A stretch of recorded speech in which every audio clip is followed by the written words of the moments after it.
Ladies and gentlemen, we're here with Magic Zach Brewer out of Atos Jiu-Jitsu, right around the corner from my studio. Magic Zach, how you doing, bro? I'm doing great. Okay, where did the nickname come from? What's that all about? Magic Zach. So that's from. Did you dance back in the day or something? I did. No, a you little didn't. Bit. Just for fun. Is that just where it for came fun. from? It's kind of something that There we comes go. out sometimes. You know, maybe we'll see some of that on February 23rd. We'll see. Oh my God, are you serious? You're being serious. I'm serious. This is where you got the nickname. Yeah. Well, I got it from Mike Perez, who's a friend of mine, and my last fight, I kind of picked my own nickname. I went with Sandman, but they're like, look, that nickname's taken. You got to get a nickname that's given to you. You can't make up your own nickname. They said, you're Magic Zach. And I said, okay, I'm Magic Zach. Fuck it. I love it, dude. I love it. All right, so how old are you now? I'm 28. 28. I just okay. turned. Just turned 28. Yeah. Clearly, obviously, jiu-jitsu is your thing. However, when did you start training? What age did you start doing anything? Any type of training, boxing, wrestling, anything? I wrestled in middle school, Okay. and then I went on to play football and rugby, and then played rugby in college. You played rugby in college. Yeah. Okay, so you said what did you do in middle school? You said wrestling? Yeah. Okay, wrestling in middle school. How long did that last? 2 years. 2 years. Yeah. So then after that, you went to football and rugby. Yeah. Okay. And I was pretty into that at the time. So which one is more violent, football or rugby? Probably rugby. So I've been watching this thing on Netflix. Have you seen this with the 6 thing, right? These guys are psychotic. Yeah. Can't believe you hesitated on that answer. Yeah. Yeah. Yeah. Rugby. So you're obviously have something wrong, like you're nuts. A little bit. Yeah. Yeah. I think everyone is that gets Well, in this there. is true. Yeah. This is true. It's got to have something a little fucked up. Yeah. Yeah, 'cause I'm an entrepreneur. I'm psychotic. Yeah. You're a fighter. Anyway. All right. So let's get down here. So football, rugby. Yeah. But then when did you come back? What did you do next? Then I got really into jiu-jitsu after my sophomore year of college. The coaching staff changed, and I wasn't in good connection with the new head coach of the program, so I left. And this was rugby. Yeah. What college? Central Washington Okay. University. It's a varsity sport there, so it's a competitive program playing with dudes from all over the world and at a high level. And I dropped out of college, and I went and traveled for a year, and I started training jiu-jitsu in Thailand when I was Really? 20 years old, 21. Yeah. How did that happen? Now, how do you just start traveling?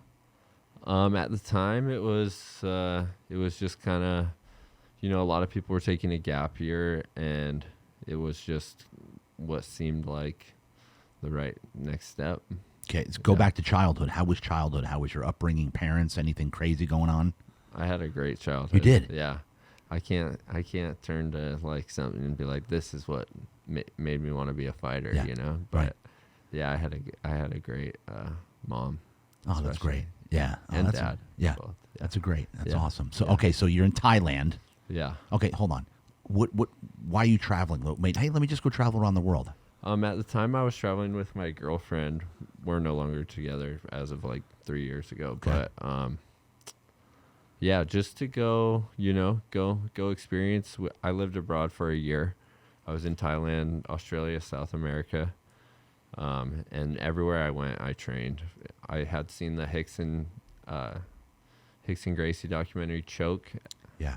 And I was just obsessed. That's what did it? Yeah. Because that's one of my next questions is Yeah. what actually got you, what did you even decide to start training? Yeah. Well, I think it's always been about keeping the dream alive, and having something to strive for, and if that's not there, for brief periods of my time in life and times of transition, I haven't had for brief periods a real clear goal or clear way of going.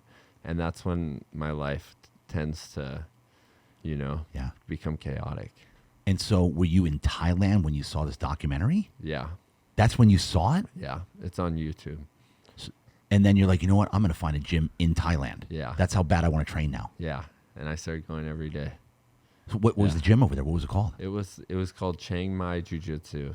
Yeah. And so was it just because now you're against guys that are just, that's what they do for a living, right? Yeah. Well, I mean, I'm still an amateur, but yeah, I do train with professionals. I mean, over there in as well. Thailand, aren't the guys in Oh, Thailand just a whole nother? no, the first. I mean, it depends what part of Thailand. Yeah. Like North Thailand is more of like. I mean, I think there's good Muay Thai everywhere, Yeah. but the real fight gyms are in like Phuket, which I went to train at Tiger Muay Thai as well.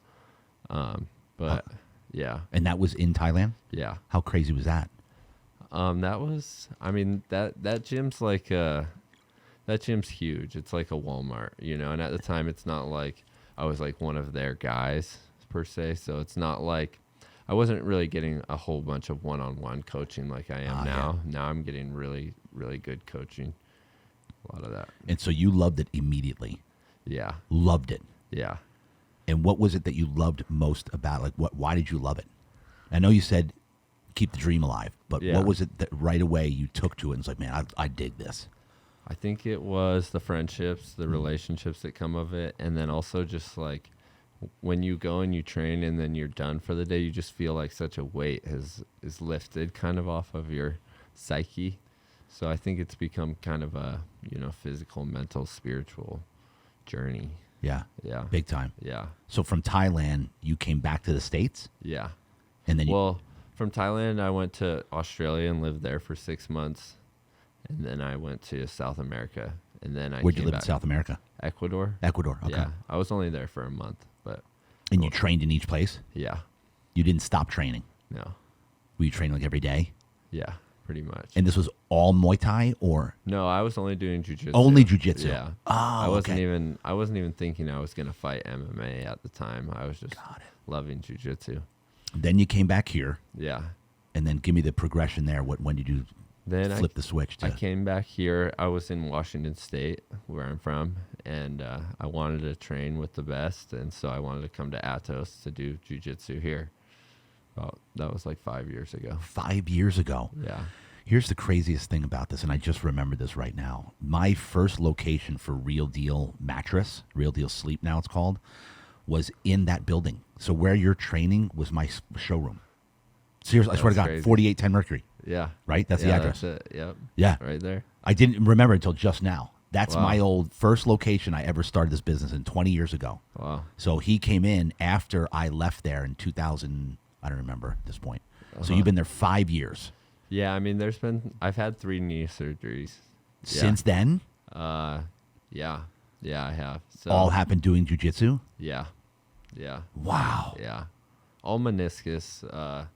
One for. I mean, it doesn't take a long time to recover from a meniscus tear if they remove it. Yeah. It's when they repair it that you're non-weight bearing for 6 months. For 6 months minimum, yeah, right? Yeah, and I've gone through that surgery twice. Twice. Yeah, so that alone is a year of non-weight bearing. So, as you can imagine, you have to really, really love it.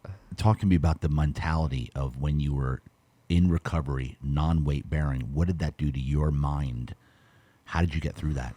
Yeah, that I think you kind of just try to zone out, you know, something like that is such a big part of your day and your life. When something like that happens and instantly it's gone, it doesn't really the whole weight of it doesn't hit you at first. Yeah.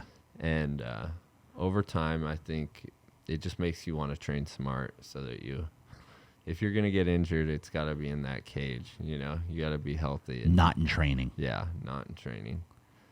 Which is an art in itself. Yeah. Right? Yeah, for sure. Okay. Yeah. And so you've been there 5 years. Yeah, on and off a little bit because of That's right. injuries and- yeah, Right. yeah. So any other MMA styles or strictly jiu-jitsu? No, well now we do a lot of striking, a lot of boxing, a lot of At boxing. that place, at yeah. Atos. Yeah. Yeah. So the MMA program there, it's Tuesday, Thursday, Friday. We spar Tuesday, big gloves. Thursday, Friday is like puffies, more grappling based, but yeah, good training over And there. how many days a week are you training right now? I train 6 days a week. 6 Yeah. days a week. Yeah, I rest Sundays. That's the same thing. 6 days a week for 7 days for 10 years, 6 days for 6, 1 day rest. Yeah. Sunday. Yeah. I call it my Sabbath. Yeah. Me Right? too. We need it. Yeah. Gotta have it. Yeah. Get my worship on. Yeah. Right? Yeah. Yeah, dude. All right. So talk to me here. That's a lot of training. What I'm getting at here is, what would you say is your main driving factor? What motivates you to keep going through 3 injuries, training 6 days a week? It's psychotic for a normal human being. Yeah. I call it the why. Yeah. Why do you do what you do every day? Why do you keep doing this? What keeps you going? I feel like it's everyone has their reason, but for me now it feels like a calling from God. And it feels like something that I have to see through, and I have to see and experience my highest potential in it. Yeah, baby. These guys know that's my thing. Yeah. Like I preach this all the time, bro. We have a God-given gift, and it's our job to cultivate it, maximize it, and do as much good with it as possible. Yeah. So Zach, tell me, I love that. So basically, you're God-given. You owe it to Him to make it happen. Yeah. To live out to your potential. That's how it feels. I love it, dude. All right, so talk to me about this next fight. You got 2 weeks away. Or how many actual fights in a ring have you had? Like including smokers or Yeah, just total sanctioned events. Let's call it sanctioned. Give me total. Sanctioned. Give me total. Well, I mean, I did a boxing smoker about a month and a half ago. I mean, this will be my 3rd sanctioned fight. Okay. I've done a few smokers as well. Yeah. And so, what can the fans tell them right now? What can they expect to see when you get in that ring? What are they going to see in your fight? What can they expect? They can expect a fast-paced fight. I think, I always want to hunt the finish. I got the finish on my last fight, and I feel like that moment, it was something that I will always be chasing. That moment when you can land one defeating punch or kick or whatever it may be. And so I'm always going to be hunting that feeling of the finish. The hunt. Yeah. And the finish. It is. It's a hunt.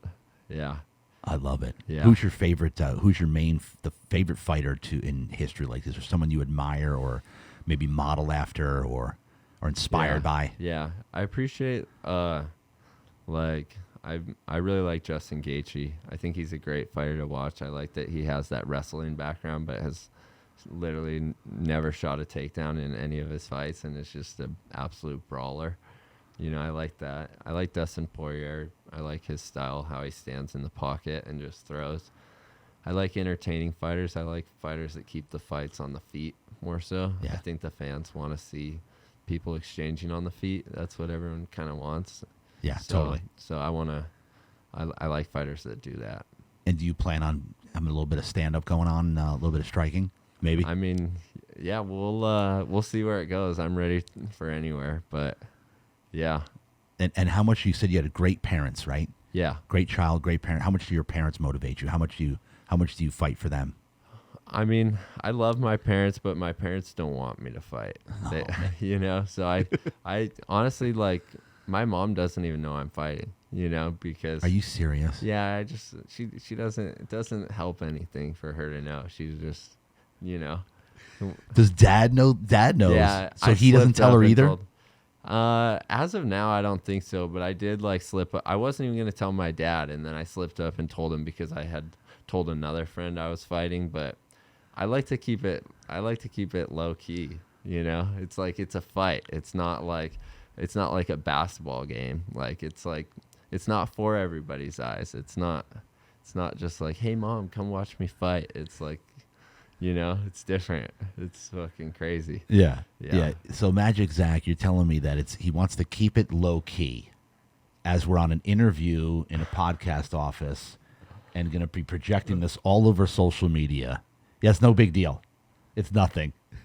Sorry, Mom. We're just going to keep it low key. I'm going to stay under the radar let's keep this chill, guys. As we send out this interview to thousands of people, tens of thousands of people to watch so they can get ready for your fight. Yeah, low key. Zach, dude, I love this man. And I love the fact that you giving glory to God here and representing and, building his kingdom. Yeah. Mad props, though. Thank you. Magic Zach Brewer, that's a wrap. It's been an honor. Yeah. Ladies and gentlemen, watch for the fight. Good luck, my brother. It's been a Thank you. pleasure. Let's go. That's Let's a wrap. go.